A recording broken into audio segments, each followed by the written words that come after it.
Hello everyone, CGPSC vibes में आप सभी का स्वागत है। जैसा कि हमने एडीओ भर्ती परीक्षा 2025 के आजीविका विषय पर क्लास स्टार्ट किया था, इसका हमने कुछ टॉपिक कंप्लीट कर लिया है और कुछ टॉपिक बचे हैं जिसे हम आगे कंप्लीट करते जाएंगे। इसमें इकाई 4 तक अभी पहुँचे हैं हम। जो इकाई 4 है यूनिट 4, इसे मैंने 3 भागों में डिवाइड कर दिया है। पहला वीडियो मैंने लेक्चर 7 के नाम से अपलोड किया है। ये आज हमारा कंप्लीट हो जाएगा पार्ट 2। इसका एक और होगा वीडियो आगे आएगा। उसके बाद जो स्व सहायता समूह है उस टॉपिक के सारे क्वेश्चन हमसे बन जाएंगे, जिसमें हम स्व सहायता समूह के प्रकार, गठन की प्रक्रिया, सारे चीज़ ये 3 भाग में कंप्लीट कर लेंगे। ठीक है। और इसे मैं इतना डिटेल में इसलिए पढ़ा रही हूँ क्योंकि इससे क्वेश्चन आने की संभावना बहुत ज़्यादा है। अगर प्रीवियस ईयर क्वेश्चन पेपर देखें 2012 और 2017 के, इन दोनों ही पेपर में स्व सहायता समूह SHG से क्वेश्चन पूछा गया है, इसलिए इसे ध्यान से पढ़ेंगे और मैं कोशिश करूँगी इन सब का MCQ लाऊं, तो आप मेरे साथ बने रहें। ठीक है, तो चलिए कंटिन्यू करते हैं। स्व सहायता समूह SHG सेल्फ हेल्प ग्रुप। ठीक है, ये क्या होता है ये हम पिछले वीडियो में पढ़ चुके हैं। अगर आप प्रीवियस वीडियो नहीं देखे हैं तो पहले आप उसे देख लीजिए, तो आपको ये सब समझ आ जाएगा। स्व सहायता समूहों का इतिहास यह भी हमने पढ़ लिया है। इसके उद्देश्य क्या हैं, SHG की आवश्यकता क्यों पड़ी हमें, ये सब मैंने बहुत अच्छे से समझाया है। इसके क्या क्या घटक हो सकते हैं, समूह की बैठक कैसे की जाएगी, यह सब मैंने बताया है। स्व सहायता समूह के सदस्यों की बचत, तो कितने पैसे समूहों द्वारा बचत किया जाएगा समूह के सदस्यों द्वारा, ये इस पर भी हमने बात किया था। बचत 2 प्रकार से करेंगे, एक तो होता है अनिवार्य बचत, दूसरा स्वैच्छिक। ये सब पर मैंने बात कर लिया है। बैंकों का खाता खोलना, यह भी हमने पढ़ लिया है। आज पढ़ेंगे अपन समूह के पदाधिकारी। ये आचार संहिता हमने पढ़ लिया है। और जो बैंक में खाता खोलने के लिए जो दस्तावेज प्रस्तुत करना पड़ता है, दस्तावेज मतलब डॉक्यूमेंट्स, उस पर भी हमने बात कर ली है। ठीक है,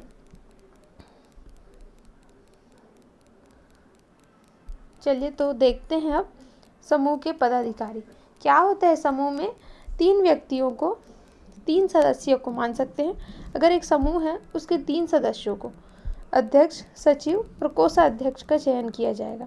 कौन से तरीके से, तो लोकतांत्रिक तरीके से। लोकतांत्रिक मतलब इसमें जो जनता हो, मतलब जो सदस्य होंगे, लोकतांत्रिक का मतलब ही मैं पहले बताती हूँ। लोकतांत्रिक का मतलब होता है जिसमें जनता वोट दे। ठीक है, उसे बोलेंगे लोकतांत्रिक। लोक का तंत्र है ना, लेकिन यहाँ पे जनता वोट नहीं देगी, यहाँ पे समिति के सदस्यों द्वारा वोट दिया जाएगा। ठीक है, कि किसे अध्यक्ष बनाना है, किसे सचिव बनाना है, किसे कोषाध्यक्ष बनाना है। जैसे मान लीजिए यहाँ पे एक समूह है, ठीक है, इसमें 20 सदस्य हैं। अच्छा, आप मेरे को कमेंट करके बताएंगे कि आदर्श समूह किसे कहेंगे। मैंने पिछले वाले वीडियो में बताया है, आप मेरे को इस वाले वीडियो में कमेंट करके बताएंगे कि आदर्श समूह किसे कहेंगे। ठीक है, तो मान लीजिए एक समूह है, उसमें 20 सदस्य हैं। ठीक है, जिसमें से 3 लोग को चयन करेंगे। ये 20 लोग मिल के, मतलब 20 लोग हैं, इसमें एक होगा अध्यक्ष, इसी में का एक व्यक्ति इसी में का सचिव होगा, और एक व्यक्ति होगा कोषाध्यक्ष। ठीक है, अब क्या होगा कि इस 20 व्यक्ति में 3 लोग का चयन किया जाएगा। किस तरीके से, लोकतांत्रिक तरीके से। ठीक है, लोकतांत्रिक तरीके से, यानी ये सब वोट देंगे और जिसका वोट मिलेगा अध्यक्ष के लिए ज़्यादा, वह अध्यक्ष बनेगा। जिसको ज़्यादा वोट मिलेगा सचिव के लिए, उसे सचिव बनाया जाएगा। जिसे ज़्यादा वोट मिलेगा कोषाध्यक्ष के लिए, उसे कोषाध्यक्ष बनाएगा। इनकी मतलब कार्यकाल कितनी रहेगी, तो मैक्सिमम 2 साल की। ठीक है, और इसमें उन्हीं व्यक्तियों को पहले प्राथमिकता दिया जाएगा, अध्यक्ष के लिए, सचिव के लिए, कोषाध्यक्ष के लिए, जो आर्थिक रूप और सामाजिक रूप से कमज़ोर हैं। उन्हें पहले प्राथमिकता दिया जाएगा, ठीक है, ताकि उनमें भी लीडरशिप की भावना आए, उन्हें भी पदाधिकारी बनने का मौका मिले। कभी वो कुछ किसी चीज़ में शामिल नहीं हुए हैं इसलिए, ठीक है। चलिए देखते हैं इसे। पदाधिकारी क्या बोल रहे हैं, समूह के सुचारू रूप से संचालन हेतु समूह अपने सदस्यों में से 3 पदाधिकारी अध्यक्ष, सचिव, कोषाध्यक्ष का चयन लोकतांत्रिक तरीके से करेगा। पदाधिकारियों के चयन में इस बात का ध्यान रखा जाएगा कि सामाजिक और आर्थिक रूप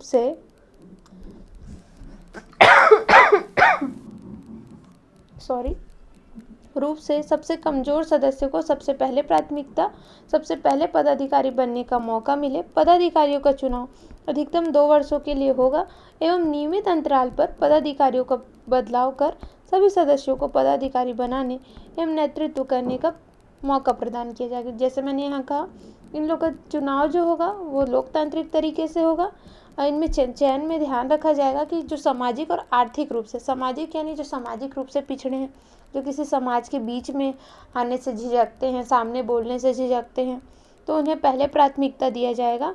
और वो कभी कुछ अधिकारी मतलब कुछ पद में नहीं रहे, बेचारे सामान्य स्थिति जीवन जिए, तो उन्हें तो हर चीज़ के लिए डर रहेगा ना, इसलिए ऐसा बोल रहा है। और आर्थिक रूप से जो गरीब होता है वो आगे आने से डरता है, तो उन सब के लिए क्या बोल रहा है कि सबसे पहले इन्हें पदाधिकारी बनाया जाए, ताकि उनमें क्या पदाधिकारी बनने और नेतृत्व करने का मौका प्रदान किया जाए।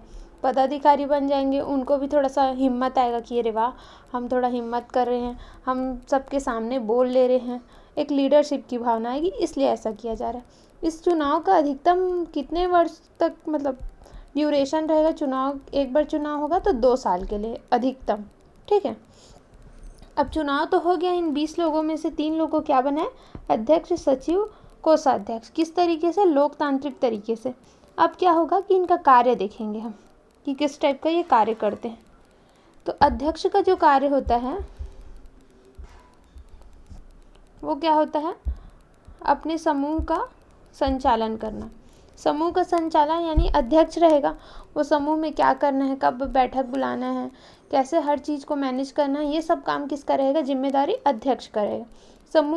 अपने समूह का विभिन्न मंचों जैसे ग्राम संगठन में प्रतिनिधि करना।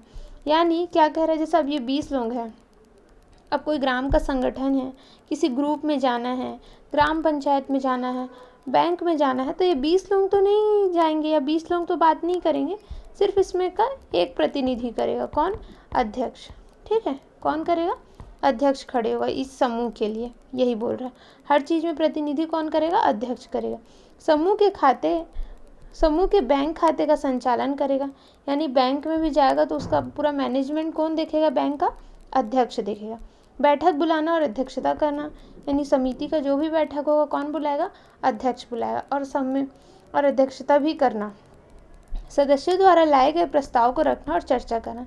यानी जो 20 लोग हैं, मान लीजिए एक एग्जाम्पल बता रही हूँ, ये 20 सदस्य हैं, ये एक बिल है, मतलब एक 100 लोगों के बीच चर्चा चल रहा था कि जो सदस्य अनुपस्थित रहता है, अब्सेंट है, उसमें फ़ाइन लगाते हैं, ठीक है। तो ये 20 लोग जो हैं उन लोग सोच रहे हैं कि फ़ाइन लगाते हैं, तो ये प्रस्ताव तो लाएंगे, तो कौन लाएगा? तो अध्यक्ष को रखा जाएगा। और इस पर चर्चा कौन कराएगा? कि अध्यक्ष ही कराएगा। यानी सम्मेलन हुआ, मतलब समूह का बैठक हुआ, उसमें फिर अध्यक्ष बोलेगा देखो यहाँ पे जो मतलब 10 लोगों में से ये लोग हैं, वो कह रहे हैं कि फ़ाइन जो अनुपस्थित रहते हैं उन पर फ़ाइन लगाया जाएगा, इतने रुपए का फ़ाइन लगाया जाएगा, 10 रुपये का फ़ाइन लगाया जाएगा, 5 रुपये का फ़ाइन लगाया जाएगा। तो ये सब चर्चा कौन कराएगा? अध्यक्ष कराएगा, ठीक है। और अध्यक्ष ही इसमें का लीड कर रहा है, इसलिए ऐसा, ठीक है। निर्णायक मत देगा, वही जैसे वही फ़ाइन वाला जैसे बात चर्चा चला कि ऐसा ऐसा है, इतने लोग बोल रहे हैं कि फ़ाइन को बढ़ाएंगे, 10 रुपये लगाएंगे, कोई बोल रहा है 5 रुपये लगाएंगे, तो एक काम करते हैं, अध्यक्ष बोलेगा वोटिंग करा लेते हैं। तो 10 लोग हैं मान लीजिए, तो 10 इधर 10 लोग हैं, तो कोई आधे लोग बोले 10 रुपये रहना चाहिए फ़ाइन अब्सेंट होने पर, कुछ लोग बोल रहे हैं 5 रुपये होना चाहिए। अगर यहाँ पे वोट देने वाले बराबर हो गए, इक्वल हो गए, तो क्या करेगा? अध्यक्ष अपना ही एक वोट किसी को देगा, जिस साइड उसको लगे कि मैं 5 रुपये वाले साइड हूँ, तो 5 वाले की साइड वोट दे देगा, तो उसकी संख्या ही बराबर से एक ज़्यादा हो गई ना, +1 हो गई, क्योंकि अध्यक्ष उसके साथ है। तो फिर क्या होगा, ये निर्णायक मत दे सकता है, यह बोल रहा है। सदस्यों की उपस्थिति पर ध्यान देगा कि समितियों का जो बैठक होगा उसमें कौन सदस्य आए हैं और कौन नहीं आए, इन सब पर ध्यान कौन देगा, तो अध्यक्ष देगा। आपसी झगड़ों को आम सहमति से सुलझाएगा। सब कुछ भी लड़ाई झगड़ा हो जाता है समूह, ऐसा आपसी झगड़ा मतलब समूह के जो सदस्यों का आपसी झगड़ा होता है उसको सुलझाएगा। यानी 20 लोग में 2 लोग की लड़ाई हो गई तो उसको सुलझाएगा कौन, अध्यक्ष, यह बोल रहा है। ठीक है, अब देखते हैं सचिव का कार्य क्या है।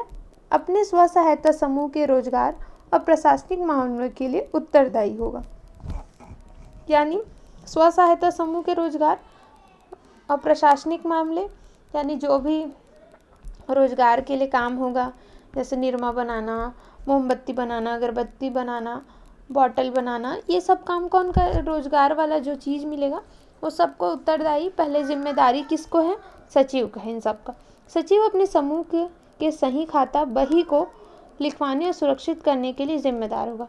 यानी सचिव को जो एक खाता रहता है, ठीक है, बही खाता बोलते हैं, खाता, इसमें सब जो डिटेल रहता है कि जैसे ये समूह के लोग हैं, किसी एक को, अपने समूह के एक सदस्य को लोन दी, मतलब ऋण दिए थे ब्याज में 3% में, अब ये 3% महीना दे रहा है कि नहीं, ठीक है, इसको मान लीजिए 20 सदस्य 100 रुपये दिए थे 3% ब्याज पर, तो ये 3% ब्याज हर महीने दे रहा है कि नहीं, इसमें लिखने के लिए, सुरक्षित करने के लिए जिम्मेदार कौन होगा, तो सचिव होगा। ठीक है, फिर क्या बोल रहा है, अपने समूह की बैठक आयोजित करने, संचालन करने के लिए जिम्मेदार होगा।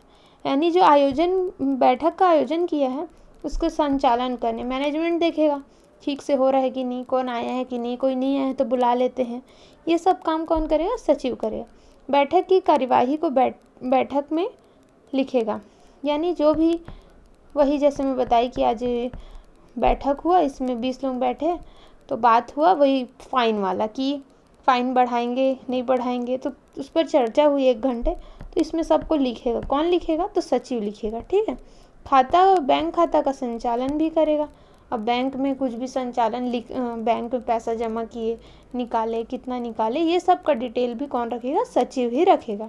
ठीक है, अब देखते हैं कोषाध्यक्ष। कोषाध्यक्ष क्या होता है, अपनी समूह की सभी वित्तीय लेन देन एवं अंकेक्षण के लिए जिम्मेदार होगा। कोषाध्यक्ष यानी समझ आ रहा है, कोष की बात हो रही, पैसे की बात हो रही, तो वित्तीय लेन देन और अंकेक्षण का जिम्मेदार कौन होगा, कोषाध्यक्ष होगा। कोषाध्यक्ष अपने समूह के सभी संपत्ति के सही रखरखाव के लिए जिम्मेदार होगा। जितना भी पैसा है समिति का, मान लीजिए यहाँ पे इन लोग धीरे धीरे करके 20 लोग हैं 100 रुपये जमा किए, तो ये हो गया 2000 रुपये, और फिर इन लोगों को कुछ मोमबत्ती बनाए 1000 रुपये और प्रॉफिट हो गया, ऐसे करके, और 500 रुपये इन लोग को ब्याज, सबको ब्याज चलाए तो 3500 रुपये हुआ, इन लोग के पास 3500 रुपये। तो इसका रख रखाव किसके पास होगा, ये 3500 रुपये किसके पास होगा, तो कोषाध्यक्ष के पास होगा। ठीक है,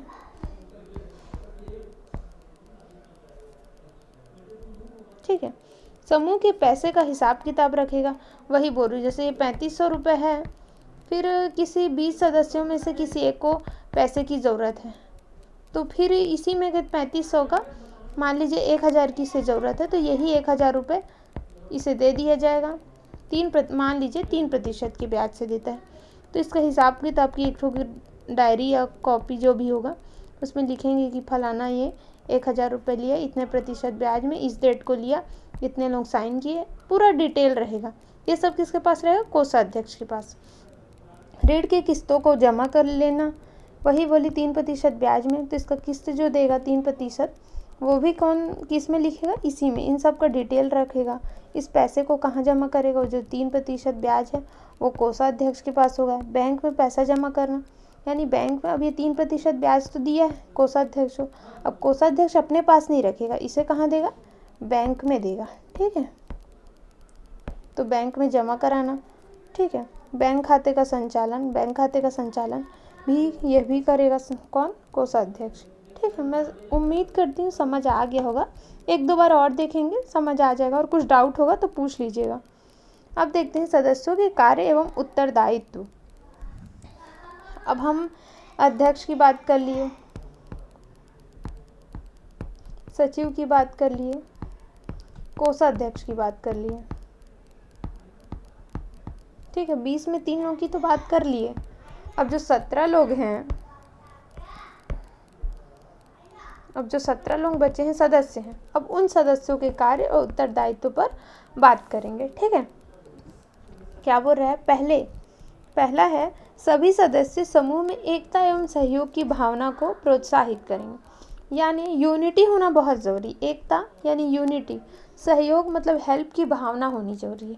जैसे समूह में यूनिटी होना चाहिए। मान लीजिए कुछ कह दिया 20 लोग में से कि ऐसा करेंगे, तो मुंह फुला रहे हैं या फिर नहीं करना है हमें, ऐसा नहीं होना चाहिए। एकता मतलब एकता, एक कह दिए ना तो वो सबको मानना है, ऐसा।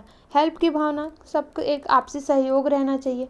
मान लीजिए इसमें समूह में सब जुड़ गए, 100 रुपये इसमें देना है, अब वो 100 रुपये नहीं दे पा रहे एक जन, तो सब मिला के दे देंगे, चल तो 100 रुपये हम लोग दे देते हैं, मिल के तो हम लोग को दे देना। ये सहयोग की भावना है। ठीक है, इसे कह रहा है। दूसरा है सभी सदस्य समान अवसर पैदा करेंगे एवं सदस्यों को प्रोत्साहित करेंगे। यानी सबको समान अवसर दिया जाएगा, ये सब पदाधिकारी बनने का, सबको बात करने का, सदस्यों को प्रोत्साहित किया जाएगा कि आपने अच्छा काम किया। ठीक है, ऐसे में एक मोटिवेशन का भावना आता है। तीसरा है सभी सदस्य आवश्यक संसाधन को न्यायपूर्ण एवं उचित तरीके से प्रयोग कर प्रबंधन करेंगे। जो भी चीज़ें हैं उसका अच्छे तरीके से, मान लीजिए ये जो 20 सदस्य हैं वो मिलके एक मोमबत्ती बनाने का फैक्ट्री, मतलब एक वो घर लेके किराए में वहाँ मशीन लगा, अब उस मशीन का अच्छे से उचित तरीके से प्रयोग करेंगे ताकि अच्छे से मोमबत्ती बने। और ईमानदारी हो कि ऐसा नहीं 10 टोक मोमबत्ती चुरा के ले गए, ये नहीं, ईमानदारी, न्यायपूर्वक काम करेंगे एकदम शिद्दत से, तब ये चलेगा, ऐसा बोल रहा है। नेक्स्ट है समूह के सभी सदस्यों का दायित्व होगा कि जानबूझकर ऋण ना चुकाने वाले सदस्यों से ऋण वसूल करने के लिए सामूहिक कार्यवाही करेंगे। जैसे कि कोई ऋण ले लेता है और नहीं देता, तो ऐसे में फिर स्व सहायता समूह जो समिति रहती है वो डूब जाती है। इसलिए बोल रहा है जो ऋण नहीं चुकाने वाले सदस्य हैं से ऋण वसूल करने के लिए सामूहिक कार्यवाही करेंगे। यानी कोई जानबूझ के ऋण नहीं चुका रहे हैं तो उसके ऊपर फिर केस वेस करते हैं, ये सब बोल रहा है सामूहिक रूप से।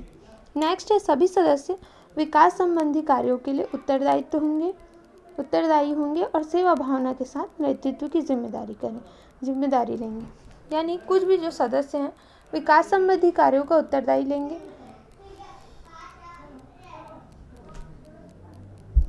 नेक्स्ट है सभी सदस्य समूह की एकता एवं अखंडता बनाए रहेंगे, वही यूनिटी वाली बात बोली।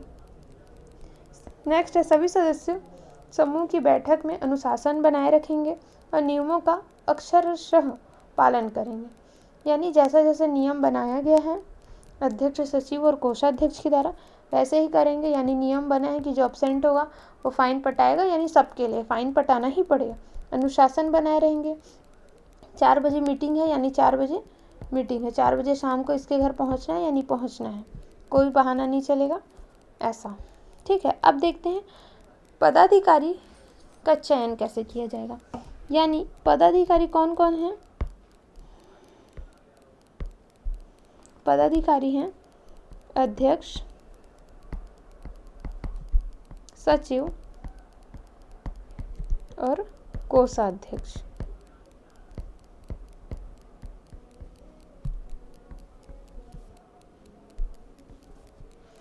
पदाधिकारियों का चयन आम सहमति के आधार पर किया जाएगा। यानी आम सहमति, सब सहमत होंगे तो फिर इसका चयन किया जाएगा बोल रहे हैं। यदि एक सदस्य के लिए 2 से अधिक दावेदार होते हैं तो वैसी स्थिति में 2/3 बहुमत के आधार पर निर्णय किया जाएगा। यानी अध्यक्ष के लिए, यानी 20 लोग हैं मान लीजिए एक समिति में, अब इसमें से 3 लोग अध्यक्ष के लिए खड़े हो गए, जैसे सीता, मान लीजिए ऐसा नाम लिख देती हूँ, तो शायद समझ आ जाएगा। सीता, गीता और रीता, ये तीनों को ही अध्यक्ष पद के लिए खड़े होने की इच्छा है, तो 3 लोग दावेदार हो गए। वैसी स्थिति में 2/3 बहुमत के आधार पर, ठीक है, निर्णय लिया जाएगा, यह बोल रहे हैं। अब देखते हैं पदाधिकारियों का चक्रीय बदलाव। यानी मैंने कहा था कि हर 2 साल में हर किसी को मौका मिलेगा, तो यही बोल रहा है। स्व सहायता समूह द्वारा पदाधिकारियों का चयन 2 वर्षों के लिए होगा।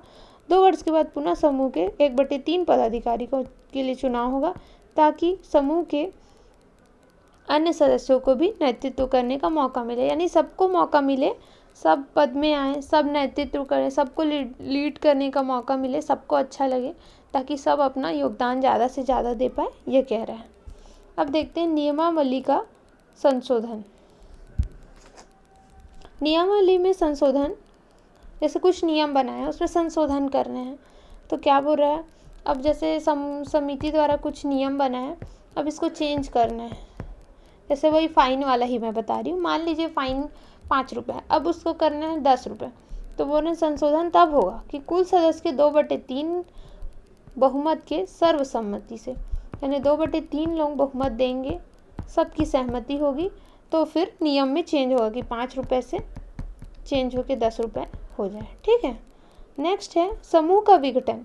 समूह का विघटन समूह की कुल देनदारी समायोजन के बाद 2/3 बहुमत द्वारा आम सहमति के आधार पर होगा। यानी जो कुल देनदारी समायोजन के बाद, कुल देने लेने वाला जो समायोजन है उसके बाद 2/3 लोगों के मतों के सहमति से कि हाँ अब समूह का विघटन कर लेना चाहिए, तो फिर उस आधार पर होगा। नोट क्या बोल रहा है, 20 से अधिक सदस्य वाले स्व सहायता समूह के विघटन साधारण सभा के 3/5 बहुमत से होगा। यानी अगर समूह में 20 सदस्य हैं तो उसमें क्या होगा, 2/3 मतों द्वारा होगा, ठीक है, मतों द्वारा होगा, सहमति से, सर्वसम्मति से, आम सहमति से ना। लेकिन अगर 20 से ज़्यादा सदस्य हैं, ठीक है, तो उसका क्या होगा, साधारण सभा के 3/5 सदस्य से, 5 मतों से होगा, ठीक है। 1-2 बार पढ़ेंगे तो समझ आ जाएगा। SHG का पंजीकरण, यह एक स्टेप है कि पहले फर्स्ट मीटिंग में क्या होता है, इंटरनल लीडिंग, दूसरे महीने में SB अकाउंट ओपनिंग, ठीक है, अकाउंट ओपन होगा। 3 से 4 मंथ में क्या होगा, रिवॉल्विंग फंड होगा। 6 से 8 महीना जब समिति हो जाएगा तो CIF होगा। नेक्स्ट है 6 से 12 मंथ हो जाएगा तो बैंक क्रेडिट देने लगेगी, यह बोल रहा है, ठीक है।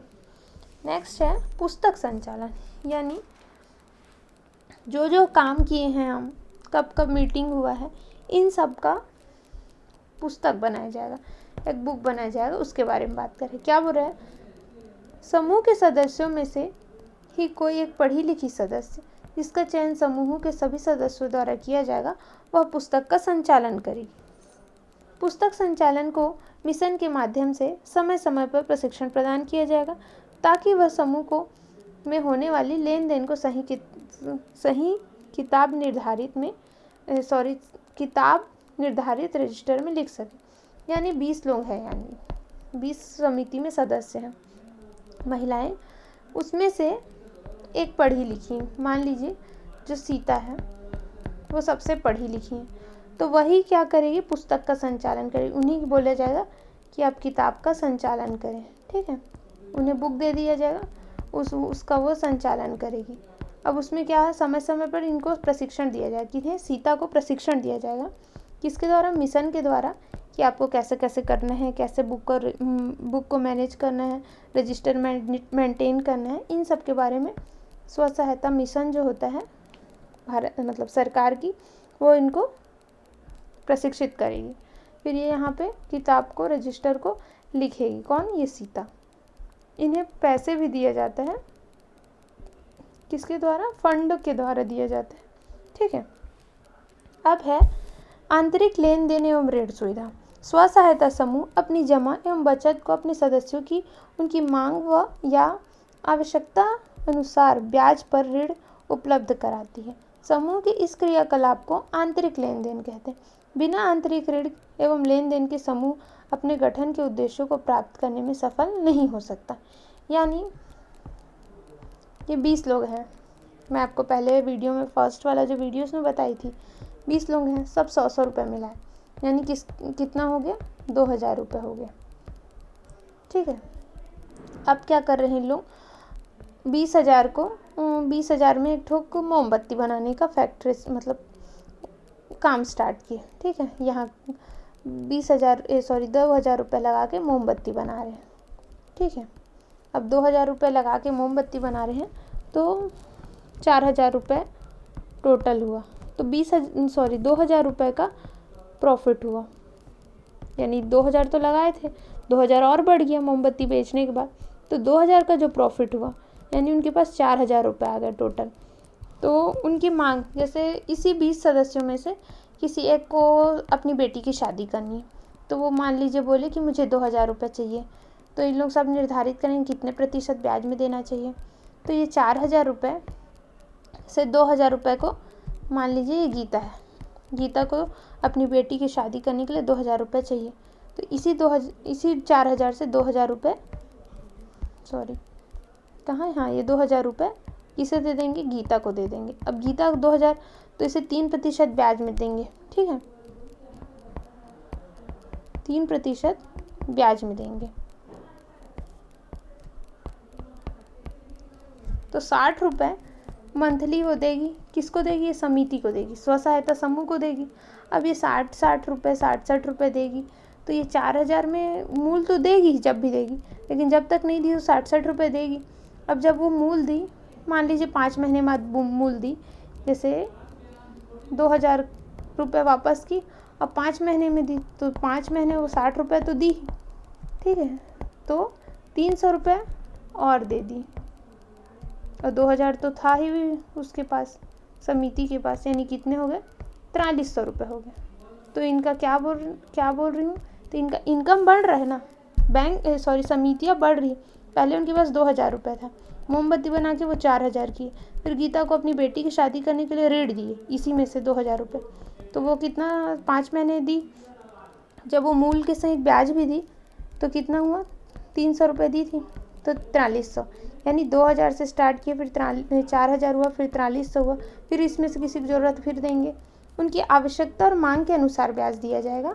ऐसा नहीं कि किसी की तबीयत ख़राब है तो उन्हें बहुत 10% ब्याज में दे रहे हैं, ये सब नहीं किया जाएगा। ठीक है, इसी को क्या बोलते हैं, आंतरिक ऋण बोलते हैं।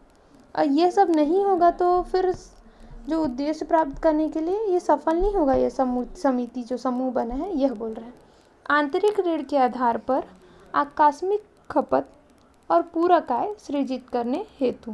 ठीक है, अब देखते हैं SHG द्वारा अपने सदस्यों को ऋण देने की प्रक्रिया। अब जैसे वही बताई, ये ऋण कैसे दिया जाएगा, गीता को यहाँ पे बेटी के लिए शादी के लिए पैसा दिया, तो कैसे दिया जाएगा, इस पे बात करते हैं। ऋण की मांग, समूह सदस्य की बैठक में ही ऋण की मांग की जाए। यानी आज बैठक है रीता के घर, ठीक है, अब 20 लोग पहुँचे, 20 में से कुछ लोग अब्सेंट हैं, मान लीजिए 18 लोग पहुँचे। अब इसी 18 लोग में किसको, गीता को अपनी बेटी की शादी करना है, तो गीता कहाँ बताएगी, समूह के बैठक में बताएगी। ठीक है, समूह के बैठक में यह अनिवार्य है कि वह सदस्य ऋण के योग्य है या नहीं। अब ये गीता मांग तो ली ऋण, अभी 17 सदस्य, जो 18 तो ये है ही, एक जन ये, बाकी लोग सब डिसाइड करेंगे कि इसको पैसा दे दिए तो ये वापस करेगी कि नहीं, घपला तो नहीं कर देगी, पैसा लेके नहीं दे पा रही हूँ ऐसा तो नहीं करेगी। ऐसे में फिर जो समिति है वो डूब जाती है, पैसा उधार देता है, पैसा वापस नहीं आएगा, तो फिर ग्रो करना बंद कर देता है समिति या बोल। समूह के प्राथमिकता के आधार पर सदस्यों को ऋण देता है। मान लीजिए यहाँ पे वही 4,000 रुपये हमारे पास है, ठीक है, 4,000 रुपये हैं, एक को बेटी की शादी करना है तो 20,000, एक को शादी के लिए देना है, ठीक है, एक को 2,000 रुपये लेना है कपड़ा लेने के लिए, एक को 2,000 चाहिए तबीयत के लिए, ठीक है। तो अब प्राथमिकता क्या है, कपड़ा लेना इम्पोर्टेंट नहीं है, प्राथमिकता क्या है, पहले तो तबीयत है तो 2000 तबीयत खराब वाले को दे दी। 2000 रुपये शादी के लिए दे देंगे क्योंकि शादी भी बहुत इंपॉर्टेंट है, किसी की बेटी की शादी नहीं रुकनी चाहिए। लेकिन कपड़ा लेना किसी एक सदस्य का रुक जाएगा तो वो चल जाएगा, तो प्राथमिकता है ये, तो पहले प्रायोरिटी देंगे, उसके बाद जो है वो कपड़ा वाले को अगले महीने दे देंगे, ऐसा ये प्राथमिकता बोल रहे हैं। आंतरिक ऋण का प्रावधान, समूह के 3 से 4 माह की निरंतर बचत उपरांत समूह का आंतरिक ऋण प्रारंभ करेंगे। यानी 3-4 महीने सब पैसा मिला के किए, 2000 किए, अगले महीने फिर किए 3000 रुपये हो गया, फिर सब 100 रुपये मिलाए, ऐसे करते करते उन लोग के पास 4000 हो गए, कितने 3-4 माह। फिर उसके बाद उन लोग ऋण देना चालू करेंगे, आंतरिक ऋण। आंतरिक ऋण मतलब अपने समूह के लोगों को देना ही आंतरिक ऋण कहलाता है। समूह के कुल पूंजी का 70% भाग ही आंतरिक ऋण पर चक्री रहते हैं। यानी ये जो मैं बता रही थी 4000 रुपये, इसका 70%,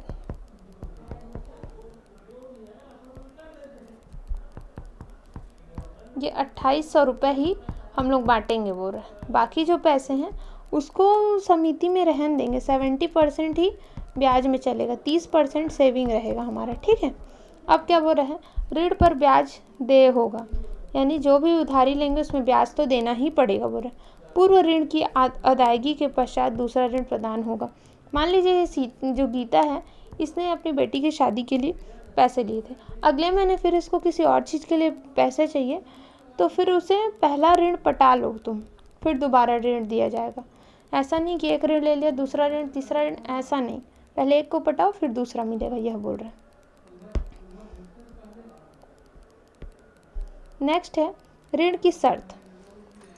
ऋण की शर्त क्या है, प्रथम बार कोई सदस्य की उसकी बचत की 10 गुना से अधिक ऋण नहीं दिया जाएगा। कोई सदस्य है उसको अपना वो सेविंग किया है 100 रुपये हर माह, ठीक है, तो उसके 10 गुना से अधिक यानी 1000 से ज़्यादा का ऋण नहीं दिया जाएगा बोल रहे हैं, ठीक है। यदि पूर्व में ऋण लिया है तो उसकी वापसी दर 90% हो। अगर पहले ऋण ले चुका है तो उसे वापस 90% कर लिए, 10% बचा है तो उसे ऋण दे देंगे बोल रहा है। सदस्य की उपस्थिति कम से कम 90% हो। कुछ भी अगर देना है किसी को ऋण तो उस सदस्य की उपस्थिति कितनी हो, ऐसा नहीं कि जिस दिन ऋण लेना है उस दिन आ रहे हैं, फिर बाकी दिन समिति के जो सम्मेलन हो रहे हैं उसमें आ ही नहीं रहे, वैसा नहीं, 90% अटेंडेंस भी होनी चाहिए बोल रहे हैं। बचत, सदस्य द्वारा की गई बचत 100% हो, यानी हर महीने वो पैसा जमा किया हो समूह में, तब तो पैसा देंगे ना। सभी प्रकार के ऋण की एक सामान्य ब्याज दर 2% होनी चाहिए। सामान्य ब्याज दर क्या बोल रहा है, 2% है, ठीक है। यदि ब्याज दर अलग, ये जो 3% मैं ऐसा बता रही थी वो सारे एग्जाम्पल थे, ठीक है, ये 3% लिया ऐसा करके कहीं पे बोल रही थी मैं, वह सब एग्जाम्पल है। क्या है, सामान्य स्थिति में 2% होगी। यदि ब्याज दर अलग है तो सर्वसम्मति से निर्णय लिया जाएगा। ब्याज दर को बदलना है तो सब मिल के बोलेंगे कि हाँ, सब उसमें राजी होंगे तो फिर उसमें ब्याज दर को चेंज किया जाएगा।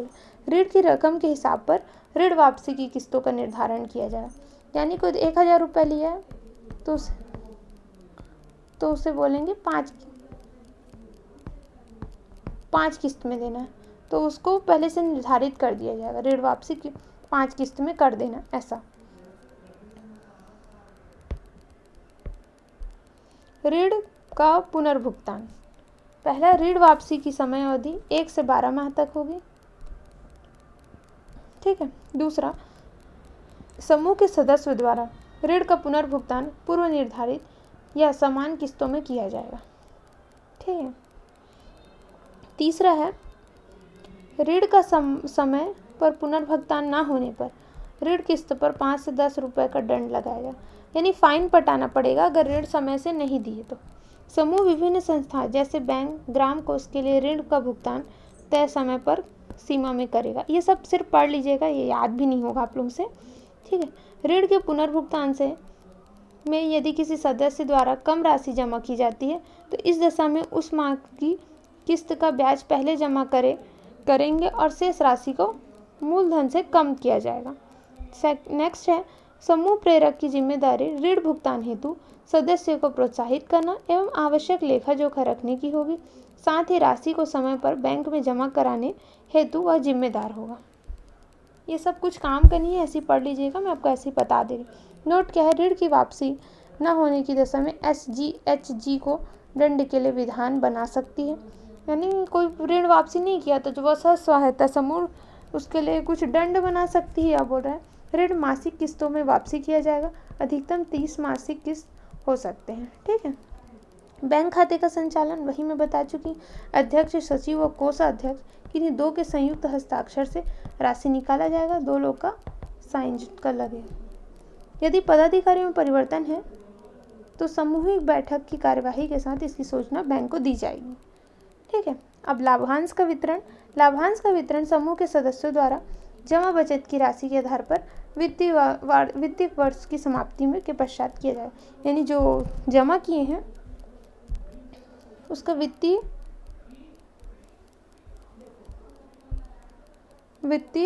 वर्ष के लास्ट में, मतलब लास्ट साल के लास्ट में इसका विवरण दिया जाए। लाभांश की राशि समूह के निर्णय के अनुसार सदस्यों द्वारा समूह कोष में जमा किया जाएगा या सदस्यों को वापस किया जाएगा, ऐसा बोल रहा है। आप एक बार पढ़ लीजिएगा, लास्ट साल के लास्ट में जो लाभ रहेगा उसको बांट दिया जाएगा। समूह के कोष का निरीक्षण ग्राम संगठन द्वारा होगा। ठीक है। उम्मीद करती हूँ कि आपको समझ आ गया होगा। नहीं समझ आया होगा तो 1-2 बार वीडियो को फिर से देखिएगा, तब भी समझ नहीं आता है तो आप मेरे को कमेंट करके पूछ लीजिएगा। मिलते हैं नेक्स्ट वीडियो में, इसके पार्ट 3 में। तब तक के लिए धन्यवाद।